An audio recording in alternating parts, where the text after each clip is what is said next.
Coach, accurate pa rin ba yung 100 grams ng raw chicken breast sa MyFitnessPal pag niluto nagiging 60 to 70 grams? Alam mo, napakagandang tanong dahil na-confuse din ako dito. Dati nung nagsisimula pa lang ako mag-track, bumababa nga ba yung protein content niya kasi bumababa din yung timbang. Ano yung tamang way ng pagtatrack? Sasagutin natin yan lahat dito.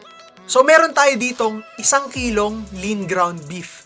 So itatrack natin siya sa MyFitnessPal as 1,000 grams lean ground beef. So yun yung isusulat ko sa MyFitnessPal and ito yung nutrition facts niya. And yan, kung makikita nyo, nilagay ko lang siya sa wok, walang oil, and ang ilalagay ko lang sa kanya is salt and pepper. So sabihin ko na sa inyo, meal prep ko kasi to. And hahatiin ko siya sa dalawa.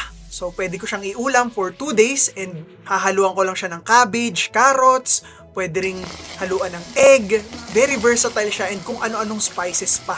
Napakasarap and napakadali. Ngayon naman ipapakita ko sa inyo nung naluto na siya. So yan, tinimbang natin, 500 grams and medyo maliit yung nakuha kong pinggan. So isa pa, 257 naman. So for a total of 757 grams yung 1,000 grams natin kanina. So around 24% yung nawalang weight. Pero dahil tinrack natin siya ng raw, tama pa rin yung magiging tracking natin dito.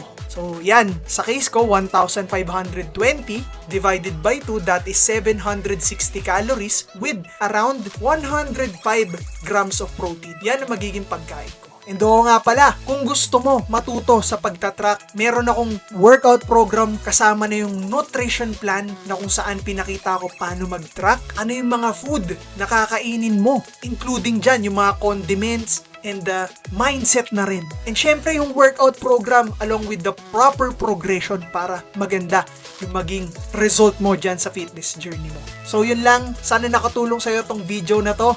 Wiki! Maraming salamat sa tanong and I will see you in the next video. Peace!